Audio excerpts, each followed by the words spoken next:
ബാഗാണ്. പക്ഷേ അതിൽ നിന്ന് കുറച്ചുകൂടി വ്യത്യസ്തമായിട്ടാണ് ഈ ഒരു ബാഗ് മേക്ക് ചെയ്തിരിക്കുന്നത്.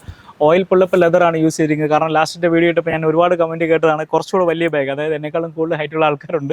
ഇതിൻ്റെ ഒരു മെഷർമെൻറ്റ് എന്ന് പറഞ്ഞാൽ 28 സെൻറ്റിമീറ്റർ ആണ് ഇതിൻ്റെ ഒരു ഹൈറ്റ് വരുന്നത്, 22 സെൻറ്റിമീറ്റർ ആണ് ഇതിൻ്റെ ഒരു വിഡ്ത്ത് വരുന്നത്, 6 സെൻറ്റിമീറ്റർ ആണ് ഇതിൻ്റെ ഒരു തിക്നെസ്സും കാര്യങ്ങളും വരുന്നത്. ഇതിനകത്ത് ഇൻസൈഡിൽ സ്ലോട്ടുകൾ എന്ന് പറഞ്ഞാൽ ഒരു 7ഓളം സ്ലോട്ട് ഉണ്ട്. നമുക്കൊരു പെൻ ഹോൾഡർ വരുന്നുണ്ട്, ഒരു മൊബൈൽ വെക്കണം. S23 സൈസിൽ വരുന്ന ഏതൊരു മൊബൈൽ നമുക്ക് ക്യാരി ചെയ്യാൻ പറ്റുന്ന ഒരു ഹോൾഡറും കൊടുത്തിട്ടുണ്ട്. മുന്നിൽ ഒരു പാസ്പോർട്ട് ഹോൾഡർ വെച്ചിട്ടുണ്ട്. സെൻട്രലായിട്ട് നമുക്ക് അത്യാവശ്യം നമ്മുടെ ഒരു 10 ഇഞ്ചിൻ്റെ ടാബോ വേറെ എങ്കിലും നമ്മുടെ എന്തെങ്കിലും അക്സസറീസ്, അതായത് ഇപ്പോൾ ചാർജറോ എന്തെങ്കിലുമൊക്കെ നമുക്ക് അതിൽ വെക്കാൻ പറ്റും. അത്യാവശ്യം ലോഡ് കയറുന്നതായതുകൊണ്ട് ഞാൻ ഇതിൻ്റെ ഒരു സ്ട്രാപ്പ് ഡിസൈൻ ചെയ്തിരിക്കുന്നത് ഡ്യുവൽ ലെതർ വെച്ചിട്ടാണ്. 2 ലെതർ അറ്റാച്ച് ചെയ്തിട്ടാണ് ക്രോസ് സ്റ്റിച്ച് ചെയ്ത് അതിന് മേലൊരു പാഡിങ്ങും കാര്യങ്ങളും കൊടുത്തിട്ടുണ്ട്. വെയിറ്റ് വന്നാലും നമ്മുടെ ഷോൾഡറിന് വലിയ പ്രശ്നങ്ങളൊന്നും ഇല്ലാത്ത രീതിയിൽ നമുക്ക് യൂണിസെക്സ് ആയിട്ട് ഈ ഒരു ബാഗ് യൂസ് ചെയ്യുകയും ചെയ്യാം. ലെങ്ത് അഡ്ജസ്റ്റബിൾ ആണ് കേട്ടോ, അഡ്ജസ്റ്റ് ചെയ്യാനും പറ്റും. നിങ്ങളുടെ സൈസ് ഹൈറ്റിനനുസരിച്ച് നമുക്ക് ഇത് അഡ്ജസ്റ്റ് ചെയ്ത് വെക്കാൻ പറ്റും.